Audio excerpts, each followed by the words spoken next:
Hola a todos y bienvenidos nuevamente a la ciencia del éter. Esta vez tenemos un tema nuevo que no he hablado profundamente en este canal y es sobre las densidades del éter, cómo se propaga el éter y cómo influye en la vida, en la muerte, cómo influye en nuestra evolución personal y cómo se mueve todo a este alrededor si conocemos el movimiento y los flujos del éter. Vamos ahí. Primero vamos a dar unas pequeñas nociones de qué es el éter, qué es la materia.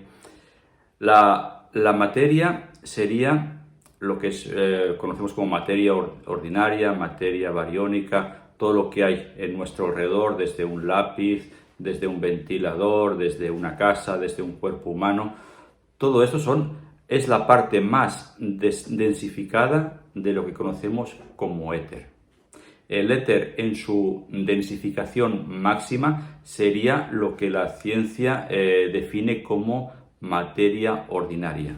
Y a partir de aquí, en distintas densidades se puede ir diluyendo y en diferentes estados como sólido, gaseoso, líquido o estado plasmático, etcétera, o desde otros conceptos nuevos que hay en el universo, como puede ser materia oscura, energía oscura, neutrinos, antimateria. Todo sería la misma sustancia, pero en distintas formas, en distintas densidades, en función de lo que se necesite o ocupe, se manifiesta de una forma o se manifiesta de otra. El concepto básico y universal del éter es que tiene capacidad para crear, capacidad para dar vida. Cuando esta capacidad desaparece, esa materia o esa densificación del éter se transforma, desaparece y se funde en el resto de lo que es el universo o en el resto de nuestro entorno y aparece como una nueva semilla, como una nueva creación, así como lo hacen, por ejemplo, las estrellas. Las estrellas y galaxias tienen un giro de expansión, un giro en espiral. Hay dos giros de espiral, en expansión y en atracción. El giro en espiral sería un giro hacia la derecha y un giro implosivo sería un giro a la izquierda, o en dirección de las agujas del reloj, que sería expansivo, o en dirección en contra de las agujas del reloj, que sería implosivo. Cuando una estrella o una galaxia haya llegado a su máximo desarrollo, entonces implosiona y se forma un agujero negro. En ese agujero negro, de repente la energía se invierte, la espiral se invierte y toda la gravedad y toda la energía, toda la luz, todo se concentra en un punto que cada vez va colapsando, se va haciendo más pequeño hasta llegar a un punto como en una semillita y luego se vuelve a expandir. Así que podemos decir que en el interior de un agujero negro puede haber otro universo o se puede estar formando estrellas nuevas como se ha descubierto recientemente. Bueno, no es un descubrimiento, sino es una teoría que va cobrando mucha fuerza, de que los agujeros negros crean en su interior otros universos, otras estrellas, otras galaxias, como en la que estamos nosotros ahora, que ya se está empezando a decir de que estamos dentro de un agujero negro, fruto de una vida anterior y que estamos en esta hora desarrollándonos en el colapso de una estrella del pasado que colapsó y ahora estamos en este universo en pleno desarrollo. Bueno, esto simplemente es para más o menos introducir cómo funciona el éter, qué movimientos tiene movimientos explosivos, implosivos, de expansión, de atracción. Siempre hay un movimiento constante y cuando termina su máximo momento de expansión, a la fuerza tiene que implosionar, tiene que de alguna forma morir para luego poder renacer otra vez. Bien, Después de esta introducción, vamos a ver cómo esto lo podemos aplicar a nuestro entorno, a nuestra vida cotidiana. Bien, en nuestra vida, independientemente de los años que tengamos, lógicamente si tenemos una edad ya media avanzada, en retrospectiva podemos ver que han habido varios cambios en nuestra vida, y en esos cambios lo podemos considerar que han habido como varias muertes, ¿no? Varios cambios, desde la infancia, adolescencia, edad adulta, todo lo que hay en nuestro alrededor. Cada vez que ha habido un cambio, el entorno también cambia, es decir, las amistades, familiares, conocidos, todas las personas, todas las conciencias que interactúan contigo cuando tienes un cierto nivel de evolución, cuando has llegado a ese máximo y de repente tienes la necesidad de hacer un cambio y irte a otra parte, o hacer un cambio, ya sea en tu trabajo, en tu nivel de estudios, en tu pareja, en tu nivel personal, haces ese cambio y de repente el entorno también cambia. A amistades que tenías en tu juventud o en tu infancia, si has tenido una vida evolutiva, difícilmente estarán en tu vida actual. Quizá haya alguna persona suelta que sí, pero en su mayoría seguramente ya han dejado de contactar contigo, o tú has dejado de contactar con ellas. ¿Por qué? Porque las personas tenían otro nivel de evolución que se iba por otra parte, y como no hacían resonancia contigo, ha habido como una separación. Tú te has ido en una realidad y ellos viven en otra realidad. Y cada vez que tienes un cambio, hay también un cambio de nuevas amistades, nuevos conocidos, nuevas personas que de repente aparecen cuando recientemente haces ese cambio, y las anteriores poquito a poquito se van diluyendo y van desapareciendo. Eso se puede interpretar como una muerte. ¿Una muerte qué es? Una muerte es tú desapareces, y de repente todo el entorno nota ese vacío, y de repente viene ese miedo, que es el miedo a no volver a ver a esas personas con quienes estabas interactuando. Hay un miedo a ese cambio, no por el hecho de la muerte en sí, sino es un miedo a lo desconocido, que en tu interior igual sabes de que ya no vas a volver a ver el entorno que tienes ahora.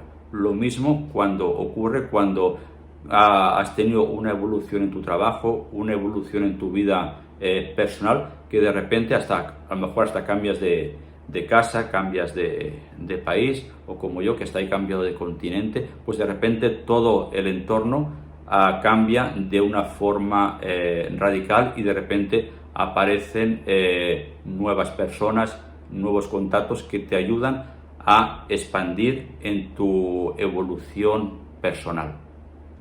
Y, por ejemplo, en lo contrario, personas que le temen al cambio, que no han evolucionado profundamente, que siguen viviendo en el mismo pueblo, en la misma ciudad, no se han movido de su entorno, a lo mejor ni siquiera han viajado, pues en esa casa donde están, en ese entorno donde están, es un entorno seguramente de enfermedad, es un entorno de estancamiento, y seguramente los que viven en ese punto se enfermarán con más facilidad, porque no tienen esa energía creadora, esa energía vital que les impulsa a la necesidad de ese cambio.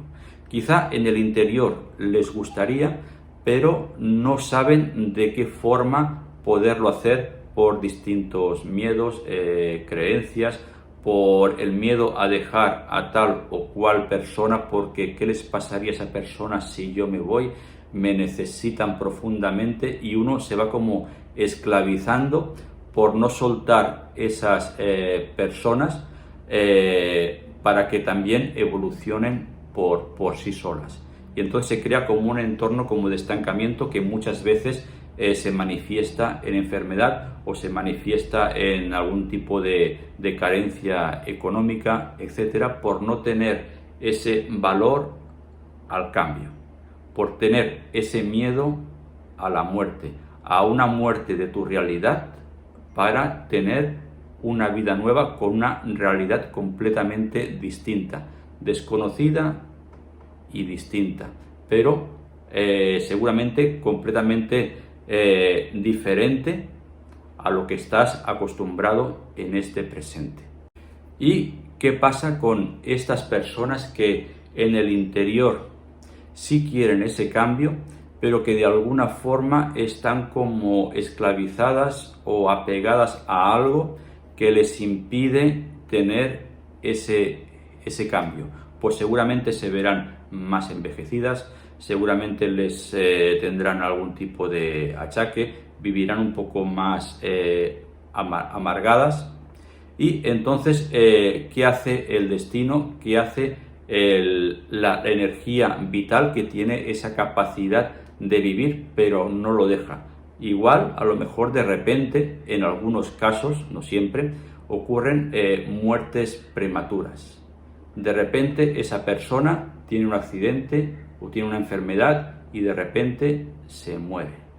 ¿Por qué? Porque como no ve ninguna salida alrededor, el mismo cuerpo implosiona, se provoca la muerte para nacer en otra realidad donde pueda expandirse.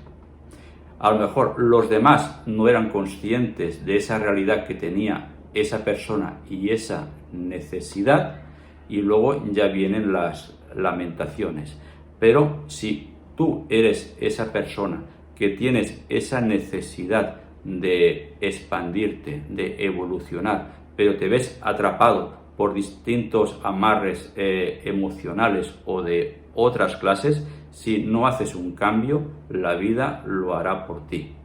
Así que plantéate hacer ese cambio, aunque sea de forma radical, porque si no, la misma evolución hará que de alguna forma o de otra tengas ese cambio, y quizá no de la forma que tú hayas elegido.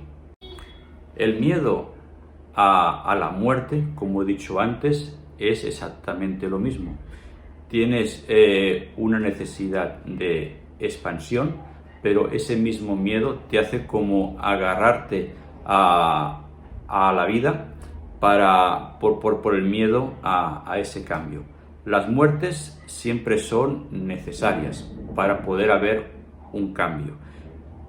Lógicamente, este proceso no está exento de dolor, ya sea porque lo provoques tú al irte o porque te lo provoque otra persona al llegar a ti porque ya se ha ido. Pero el dolor también es parte de la naturaleza. Como un ejemplo simple, que por ejemplo, si tú quieres desarrollar la musculatura de tu cuerpo, vas al gimnasio y para poder expandirse te provoca dolor. El cuerpo te duele por hacer ese esfuerzo y luego de repente te ves más hinchado y más desarrollado. Pues bien, cuando uno tiene ese tipo de dolor porque ha partido alguien, porque ha evolucionado, pues lógicamente se produce ese dolor. No es el mismo tipo de dolor, pero el dolor está ahí.